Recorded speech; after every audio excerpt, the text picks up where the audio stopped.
Hi again, South Africa's future. Let me say, this little video chat started off as one video where I was just giving some comment on the plight of South African farmers a few days ago, and I'm now getting into my fourth video on this, with obviously quite a lot of involvement from lots of people from all over. Now, I think I said in a video, one of the videos already, that I'm not out to blame anybody, and I'm not out to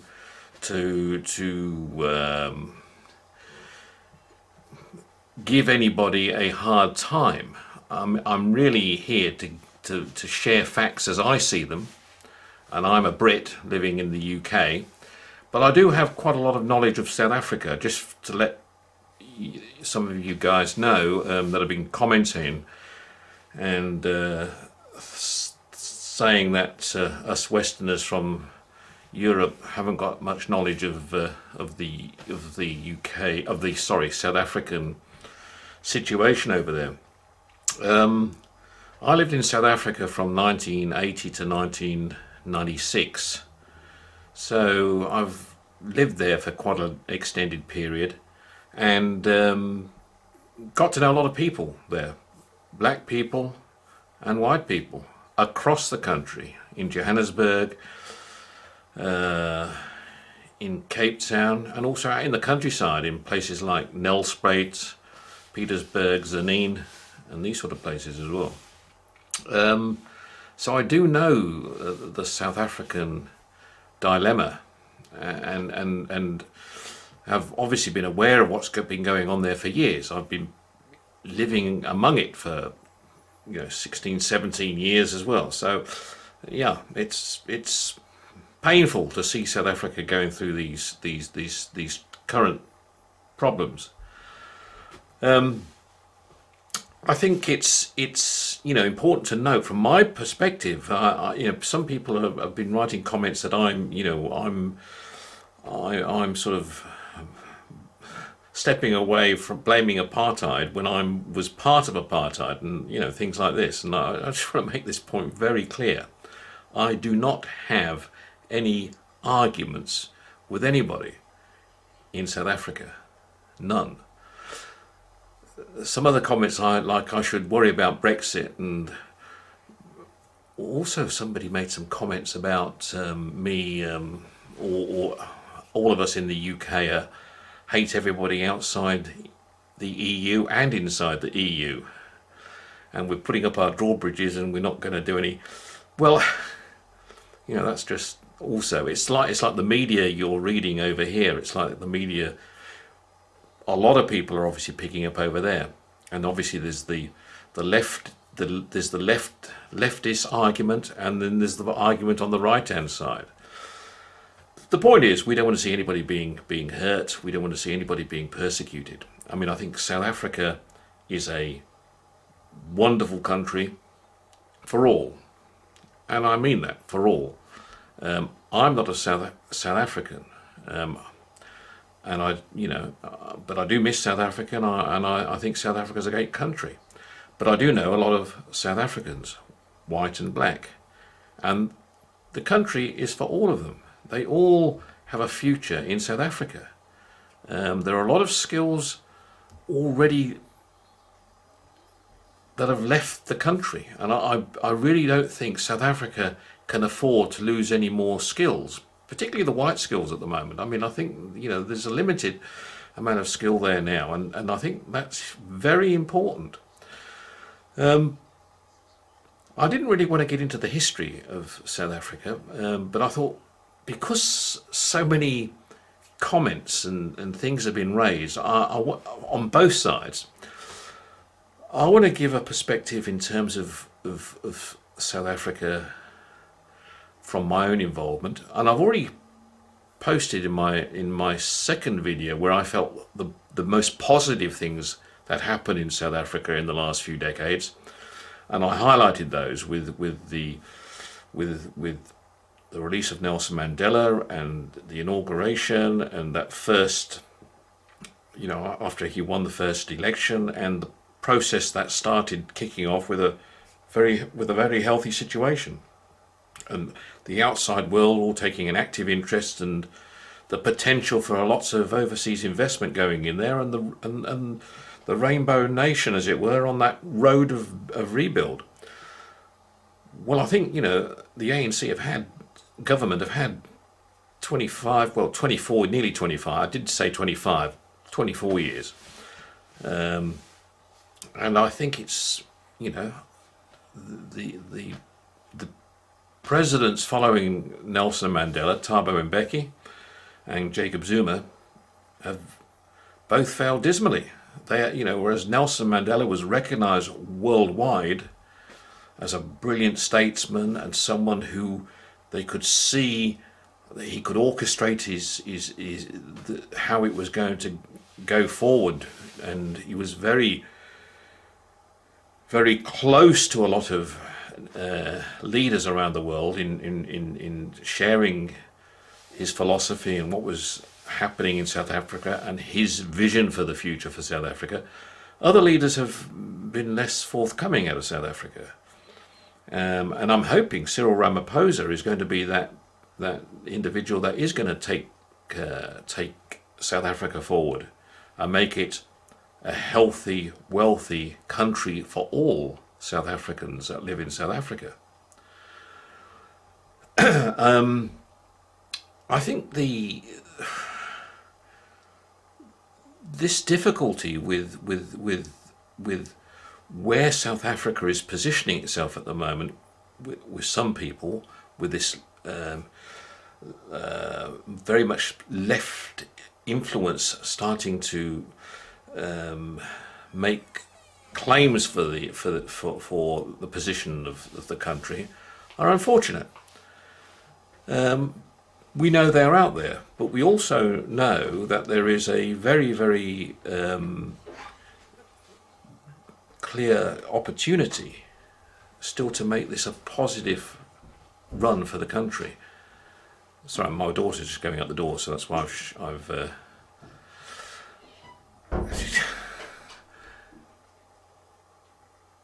the point I'm making is that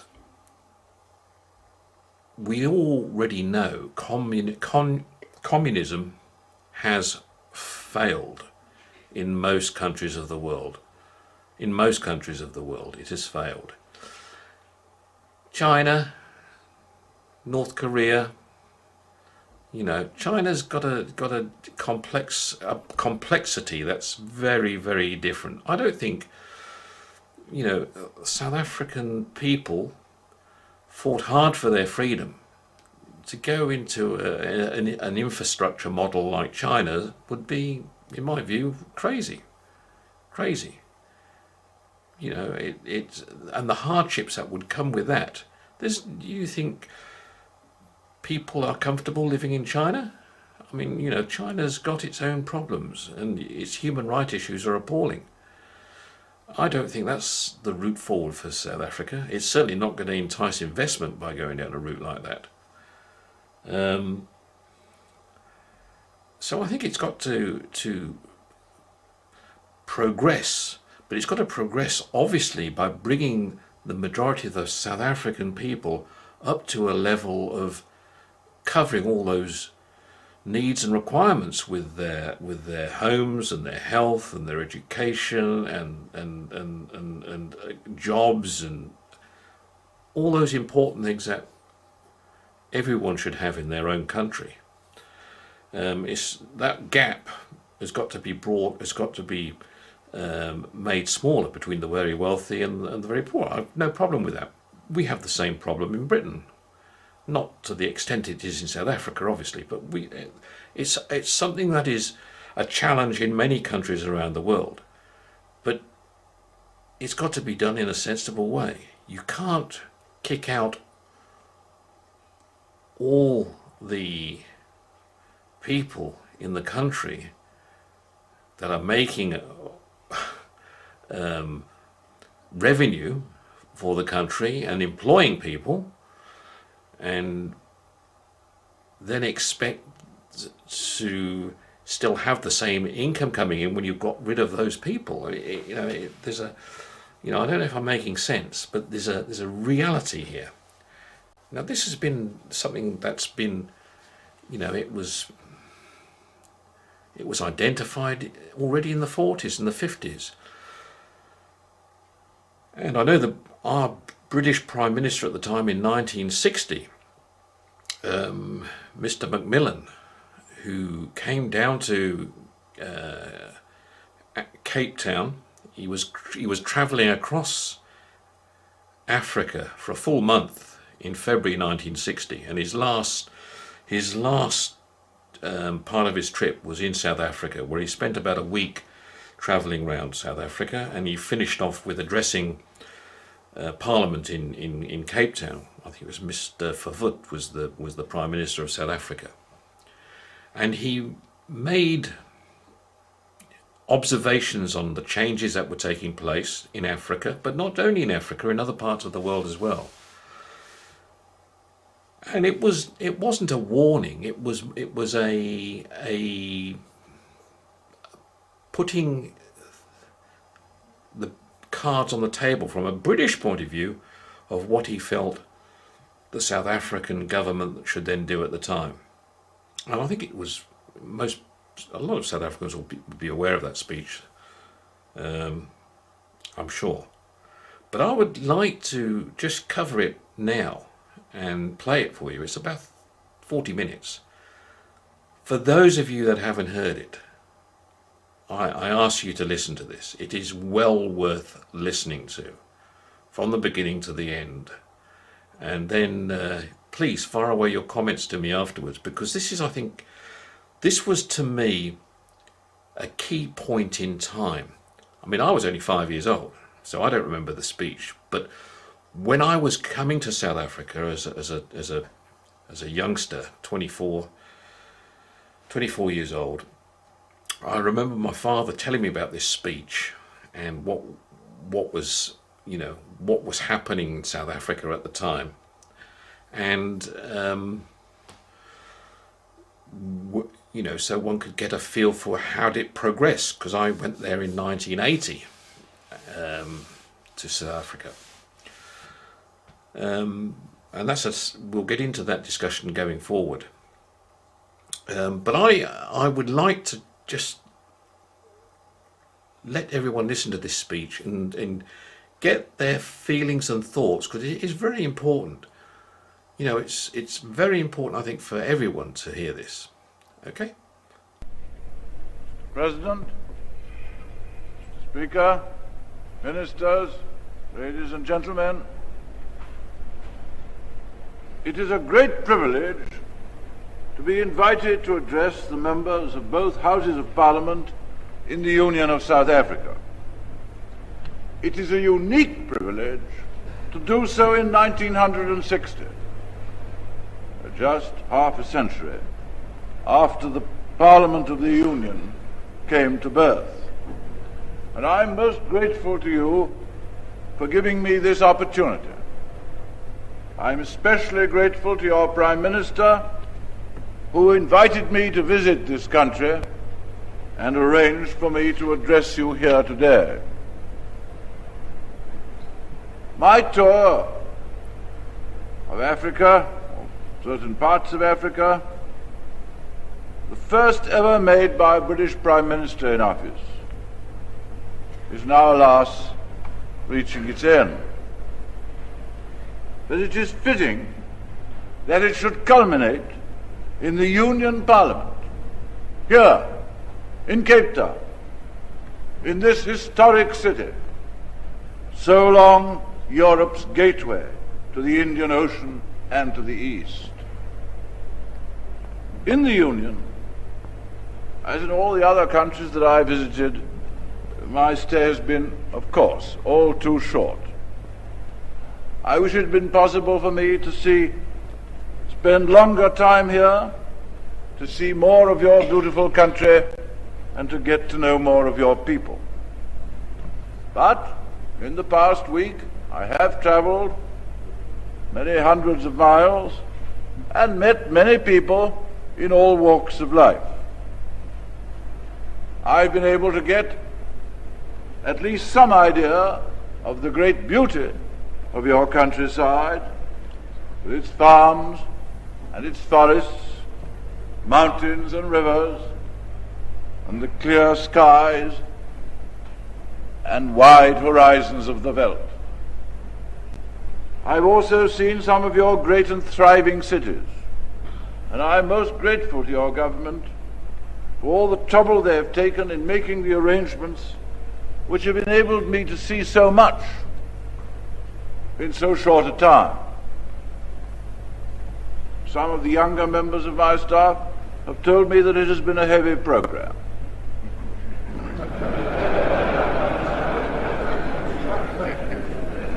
But I can assure you that my wife and I have enjoyed every moment of it. Moreover, we have been deeply moved by the warmth of our welcome. Wherever we have been, in town or country, we have been received in a spirit of friendship and affection, which has warmed our hearts. And we value this the more, because we know it is an expression of your goodwill, not just to ourselves, but to all the people of Britain.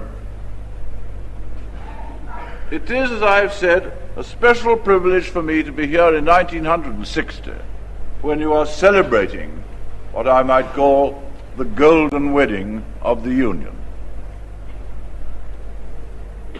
At such a time, it is natural and right that you should pause, to take stock of your position, to look back at what you have achieved, to look forward to what lies ahead. In the 50 years of their nationhood, the people of South Africa have built a strong economy, founded upon a healthy agriculture and thriving and resilient industries. During my visit, I've been able to see something of your mining industry, on which the prosperity of the country is so firmly based. I've seen your Iron and Steel Corporation, visited your Council of Scientific and Industrial Research at Pretoria. These two bodies, in their different ways, are symbols of a lively, forward-looking and expanding economy. I've seen the great city of Durban with its wonderful port, the skyscrapers of Johannesburg standing where 70 years ago there was nothing but the open veldt. I've seen too the fine cities of Pretoria and Bloemfontein. This afternoon I hope to see something of your wine-growing industry, which so far I've only admired as a consumer.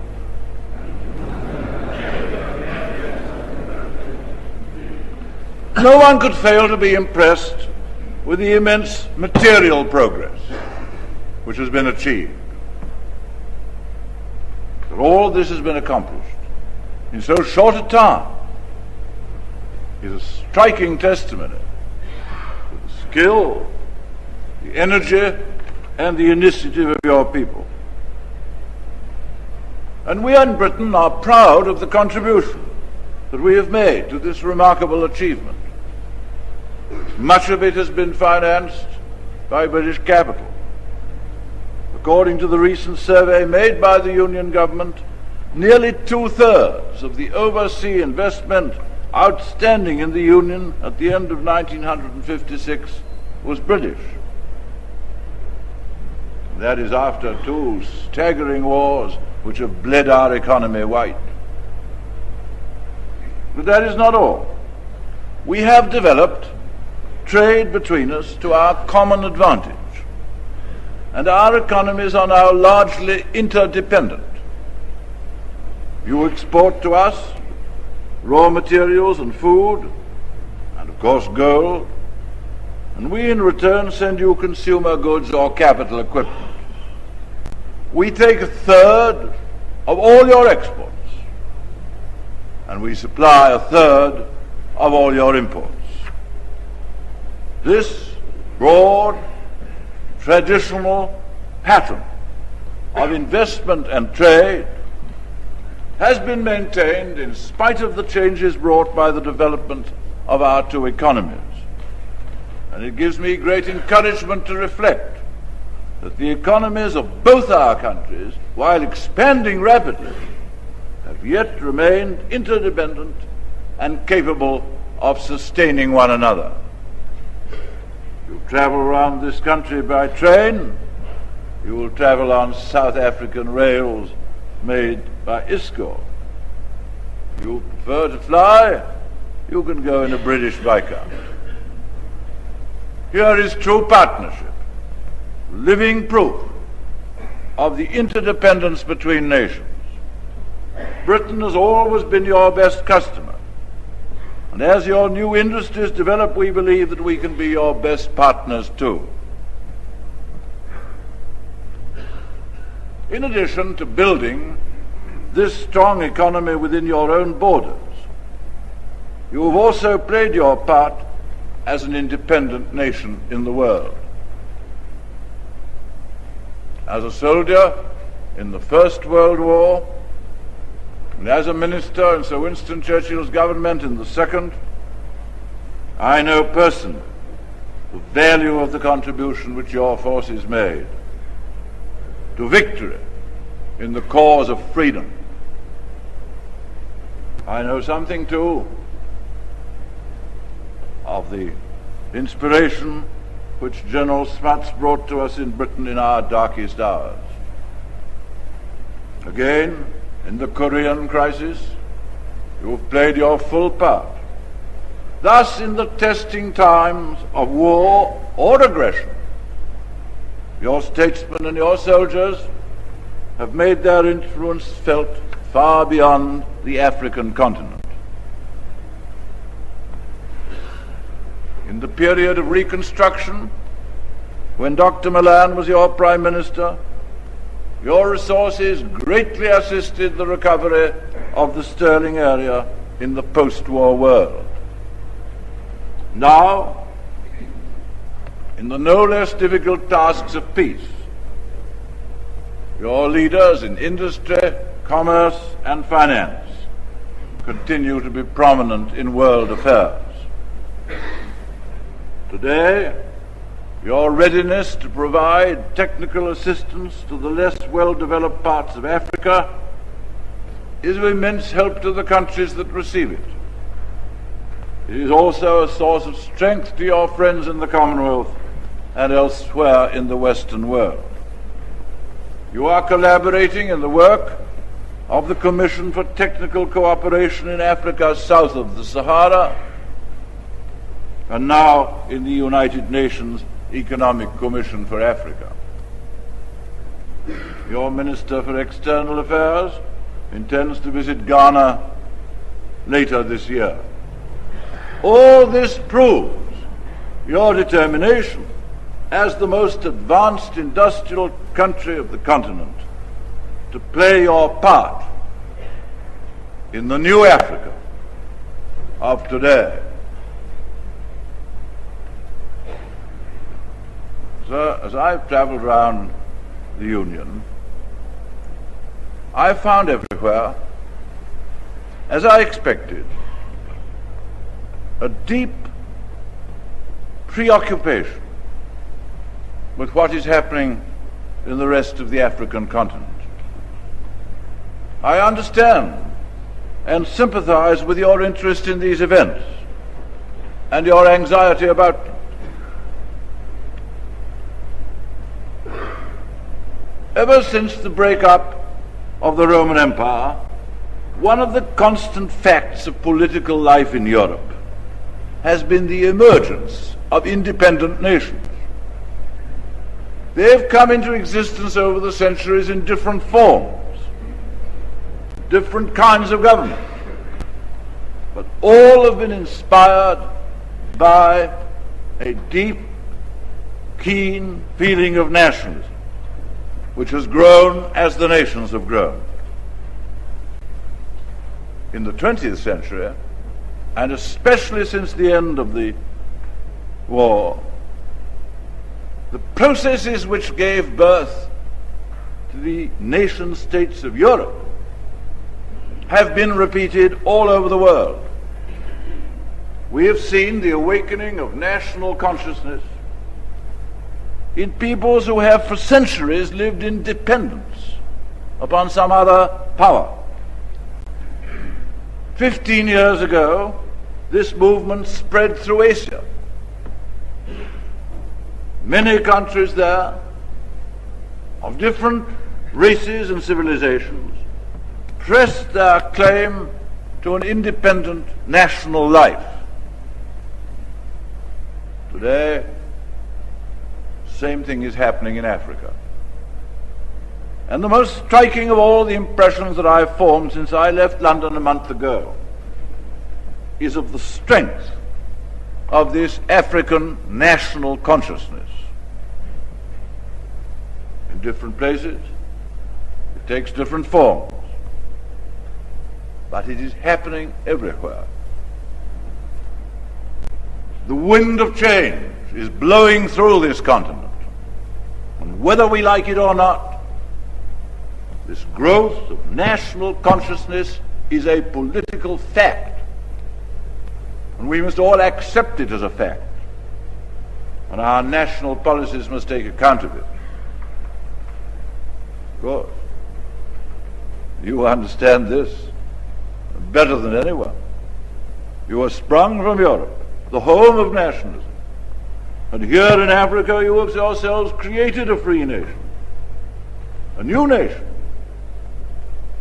Indeed, the history of our times, yours will be recorded as the first of the African nationalism.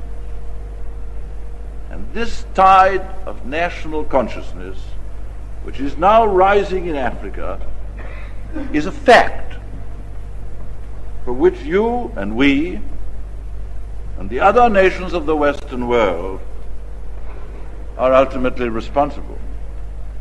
For its causes are to be found in the achievements of Western civilization, in the pushing forward of the frontiers of knowledge, in the applying of science to the service of human needs, in the expanding of food production, in the speeding and multiplying of the means of communication, and perhaps above all and more than anything else, in the spread of education. As I have said, this growth of national consciousness in Africa is a political fact, and we must accept it as such. That means, I would judge, that we've got to come to terms with it. I sincerely believe that if we cannot do so, we may imperil the precarious balance between East and West on which the peace of the world depends. The world today is divided into three main groups. First, what we call the Western powers. You in South Africa, we in Britain belong to this group, together with our friends and allies in other parts of the Commonwealth, in the United States of Europe, of America, and in Europe. Call it the free world. And then there are the communists. Russia, her satellites in Europe, and China, whose population will rise by the end of the next 10 years to the staggering total of 800 million people. And then thirdly, there are those parts of the world whose people are at present uncommitted, either to communism or to the Western ideas. And in this context, we think first of Asia and of Africa. As I see it, the great issue in this second half of the 20th century is whether the uncommitted peoples of Asia and Africa will swing to the east or to the west. Will they be drawn into the communist camp? Or will the great experiments in self-government that are now being made in Asia and Africa, especially within the Commonwealth, prove so successful and by their example so compelling, the balance will come down in favor of freedom and order and justice? The struggle is joined, and it is a struggle for the minds of men. What is now on trial is much more than our military strength or our diplomatic and administrative skill. It is our way of life. The uncommitted nations want to see before they choose.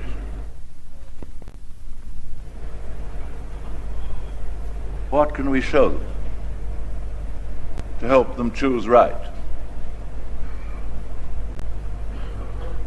So each of the independent members of the Commonwealth must answer that question for itself.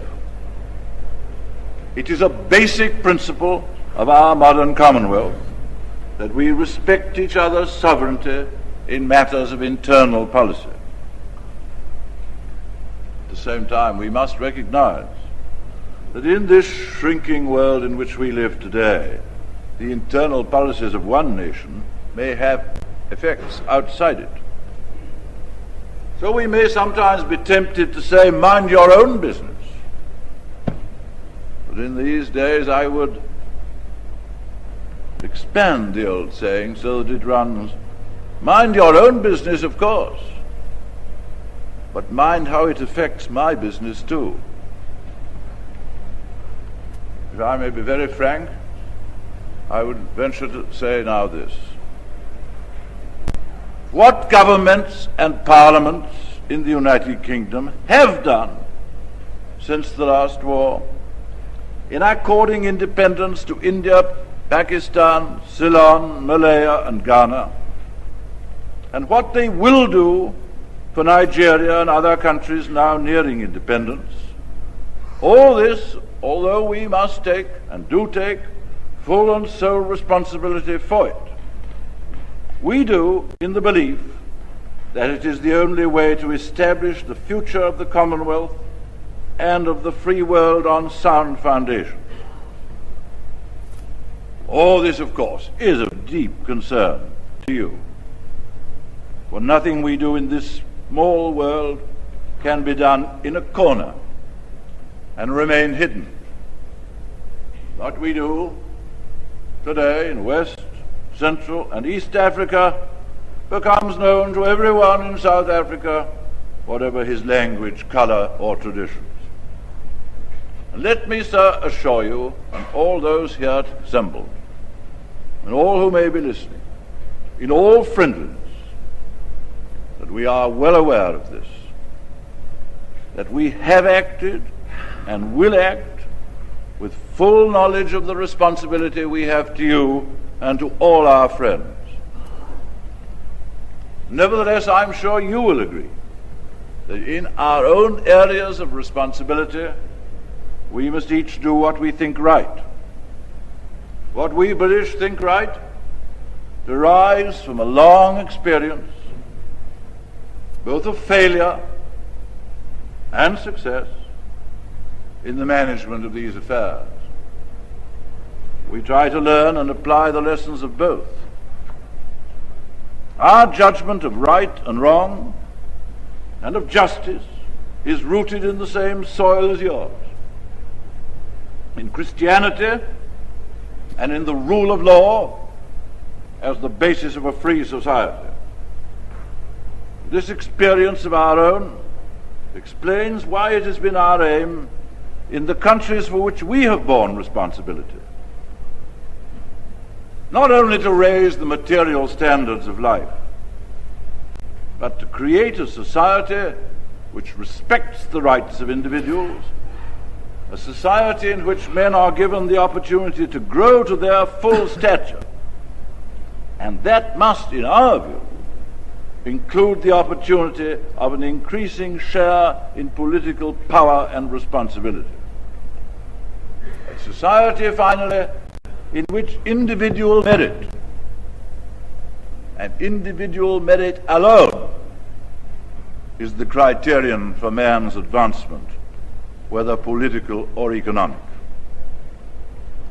Finally, in countries inhabited by several different races, it has been our aim to find means by which the community can become more of a community and fellowship fostered between its different parts. This problem, sir, is by no means confined to Africa, nor is it always a problem of a European minority. In Malaya, for instance, though there are Indian and European minorities, Malays and Chinese make up the great bulk of the population, and the Chinese are not much fewer in number than the Malays. Yet these two peoples must learn to live together in harmony and unity, and the strength and future of Malaya as a nation will depend on the different contributions which the two races can make. The attitude of the United Kingdom government towards this problem was clearly expressed by the Foreign Secretary, Mr. Selwyn Lloyd, speaking at the United Nations General Assembly on the 17th of September 1959, and these were his words. In those territories where different races or tribes live side by side, the task is to ensure that all the people may enjoy security and freedom, and the chance to contribute as individuals to the progress and well-being of these countries. We, that is the British, reject the idea of any inherent superiority of one race over another. Our policy, therefore, is non-racial. It offers a future in which Africans, Europeans, Asians, and the peoples of the Pacific and others with whom we are concerned will all play their full part as citizens in the country where they live, and in which feelings of race will be submerged in loyalty to new nations. I thought you would wish me to state plainly and with candour the policy which we in Britain stand. It may well be that in trying to do our duty as we see it, we shall sometimes make difficulties for you. If this proves to be so, we much regret it. But I know that even so you would not ask us to flinch from doing our duty, and you too will do your duty as you see it.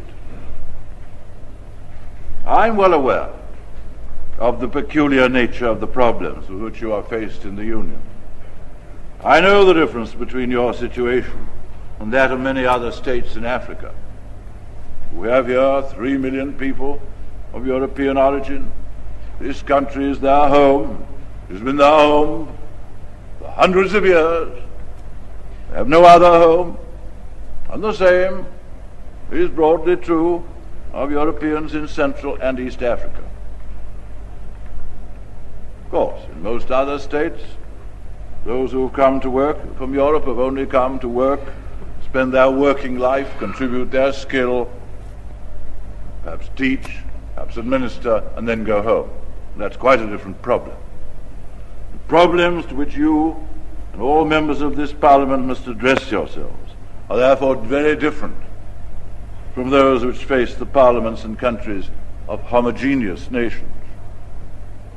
Of course I realize that these are difficult, hard, sometimes baffling problems, and therefore it would be surprising if your interpretation of your duty did not sometimes produce different results from ours in terms of government policies and actions.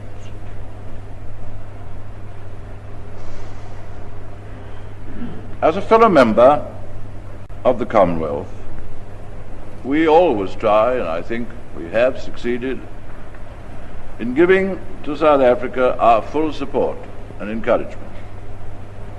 But I hope you will not mind me saying frankly that there are some aspects of your policies which make it impossible for us to do this without being false to our own deep convictions about the political destinies of free men to which in our own territories we are trying to give effect.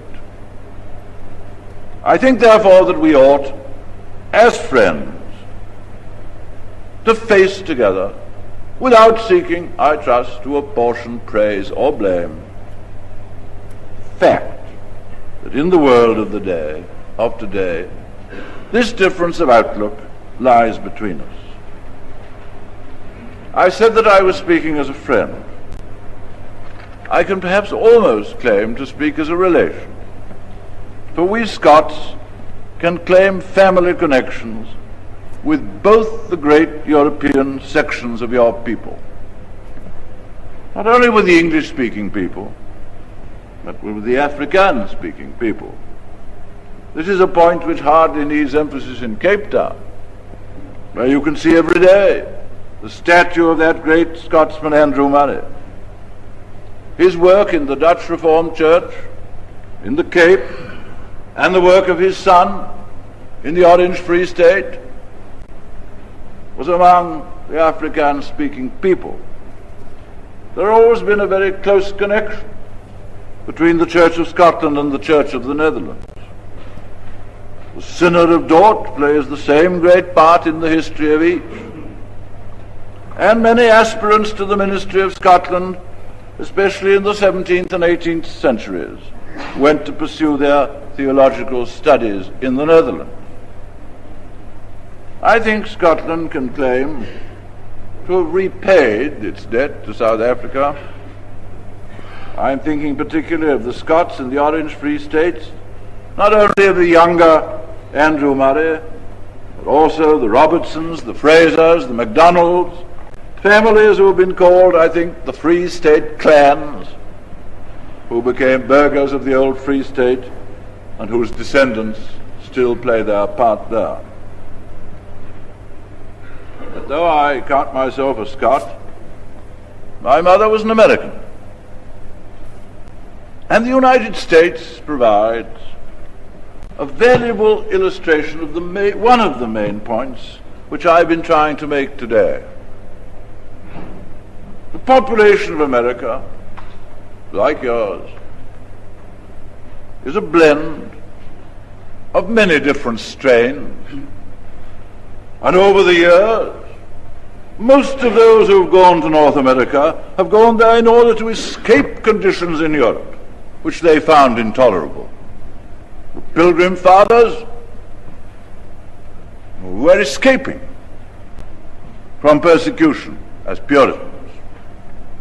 The Marylanders were escaping from persecution as Roman Catholics.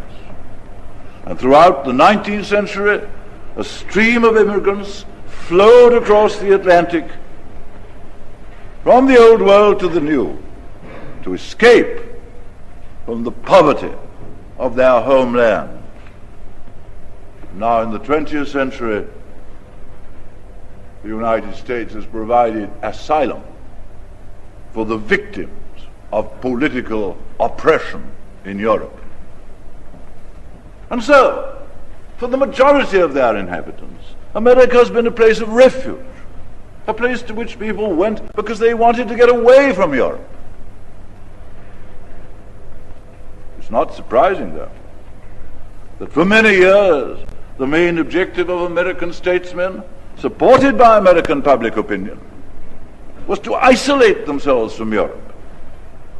And with their great material strength and the vast resources open to them, this seemed an attractive and a practicable course.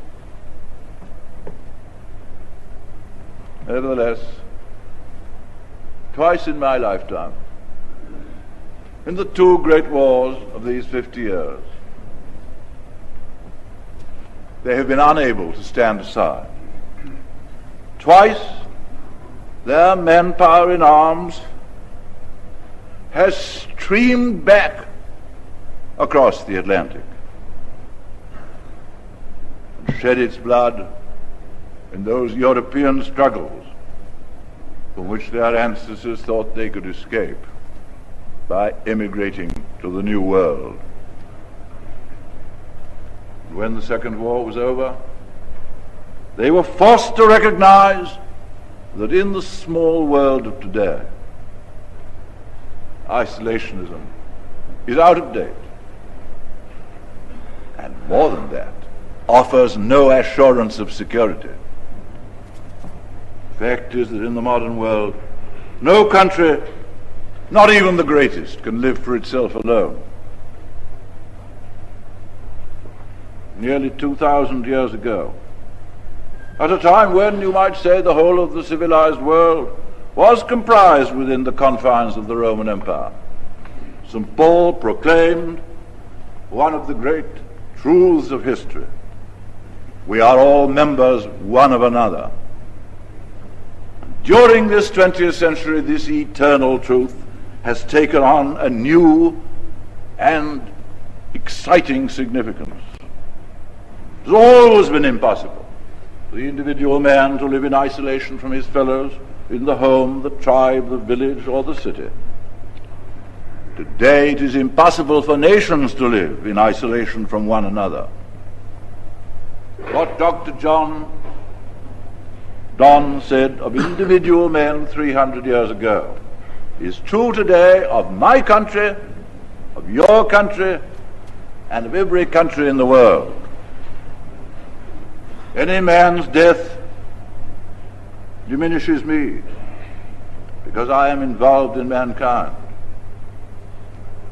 Therefore never send to know for whom the bell tolls. It tolls for thee. All nations are now interdependent upon one another, and this is generally recognized through the Western world. I hope that in due course the countries of communism will recognize it too. It was certainly with that thought in mind that I took the decision to visit Moscow about this time last year. Russia has been isolationist in her time and still has tendencies that way. But the fact remains that we must live in the same world with Russia, and we must find a way of doing so. I believe that the initiative which we took last year has had some success.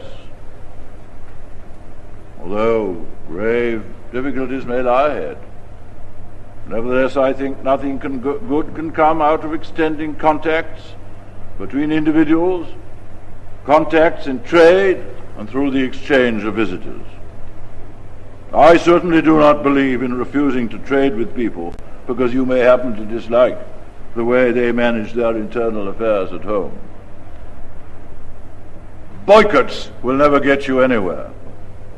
And may I say in parenthesis how I deprecate the attempts that are being made today in Britain to organize a consumer boycott of South African goods.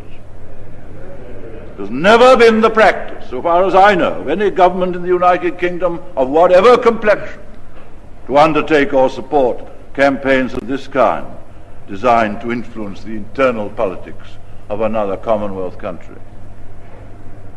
I and my colleagues in the United Kingdom deplore this proposed boycott and regard it as undesirable from every point of view. It can only have serious effects on Commonwealth relations and trade, and be to the ultimate detriment of others than those against whom it is aimed. I said, I was speaking of the interdependence of nations. The members of the Commonwealth feel particularly strongly the value of interdependence. They are as independent as any nation in this shrinking world can be, but they have voluntarily agreed to work together. They recognize that there may be, and must be, differences between them in their institutions, in their internal policies, and membership does not imply either the wish to express a judgment on these matters or the need to impose a stifling uniformity. It is, I think, a help that there has never been any question of a rigid constitution for the Commonwealth. Perhaps this is because we in the United Kingdom seem to have got on all right for several hundreds of years without a written constitution and are rather suspicious of such things. But whether that is so or not, it is clear that a rigid constitutional framework for the Commonwealth would not work. It's not that kind of thing. very first of the stresses and strains which are inevitable in this period of history. Cracks would appear in this rigid framework, and then the whole structure, in my view, would crumble. It is the flexibility of our Commonwealth institutions that gives them their strength. Mr. President, Mr. Speaker, honourable ministers, ladies and gentlemen, I fear I have kept you a long time. I much welcome the opportunity to speak to this great audience. This carries such great responsibilities. In conclusion, may I just say this. I've spoken frankly about the difficulties between our two countries, the differences between our two countries, in their approach to one of the great current problems with which each has to deal within its own sphere of responsibility. These differences are well known. They are matters of public knowledge, indeed of public controversy. I would have been less than honest if by remaining silent on them I'd seem to imply that they did not exist. But differences on this subject, or one subject, important as it is, need not and could not, should not impair our capacity to cooperate with one another in furthering the many practical interests which we share in common. The independent members of the Commonwealth do not always agree on every subject. It is not a condition of their association that they should do so. On the contrary, the strength of our Commonwealth lies largely in the fact that it is a free association of free and independent states, each responsible for ordering its own affairs, but cooperating in the pursuit of common aims and purposes in world affairs.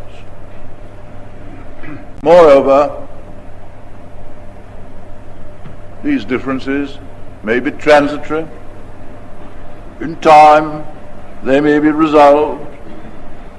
Our duty is to see them in perspective against the background of our long association. Of this, at any rate, I am certain. Those of us who, by the grace or favour of the electors, are temporarily in charge of affairs in your country and in mine, we, fleeting, transient phantoms over the great stage of history, we have no right to sweep aside on this account the friendship that exists between our countries. That is the legacy of history. It is not ours alone to deal with. To adapt a famous phrase, it belongs to those who are living. It belongs to those who are dead, and to those who are yet unborn. We must face the differences, but let us try to see a little beyond them, down the long vista of the future. I hope, I indeed am confident, in another 50 years we will look back to the differences that exist now between us as mere matters of historical interest. For as time passes and one generation yields to another, human problems change and fade. Let us remember these truths. Let us therefore resolve to build and not to destroy. Let us also remember that weakness comes from division, and in words familiar to you, strength from unity.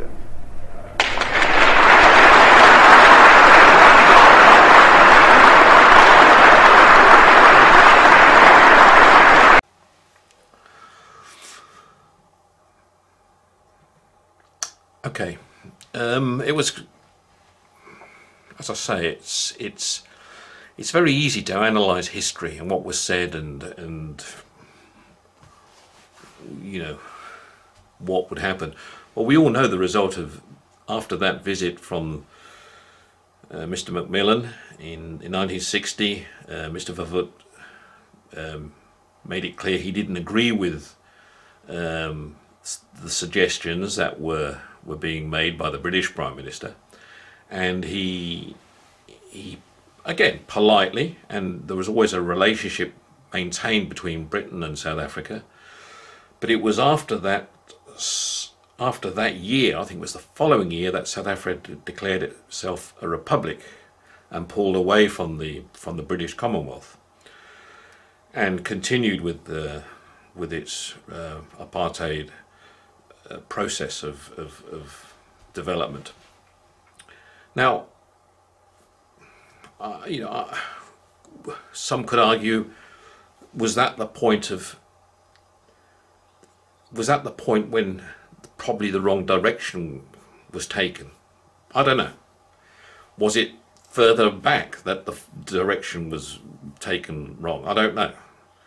I'm not here to make those calls. I'm just trying to put some perspective on the history and what I've been reading, what I've been seeing, and from a British point of view, what I feel, because like I've said before, I feel my government, I believe, can do more still to help the process. But what I am saying, and this, you know, history is wonderful to look at in hindsight, and what to me is South Africa's a beautiful country. It's got a lot going for it. It's got lovely people, all colours, all ethnic groups, all religions, and it has such a lot to offer the world, and it was doing that in 1994, 1995, 1996 as a democratic, free country for all. And I hate to see that it's gone backwards. You know, it's gone, and it doesn't have to go back. But what I'm hearing, the rumblings about what it wants to do now, is going to take it way back into the Dark Ages. And I think that would be a crying shame. Talk to you again soon. Bye-bye.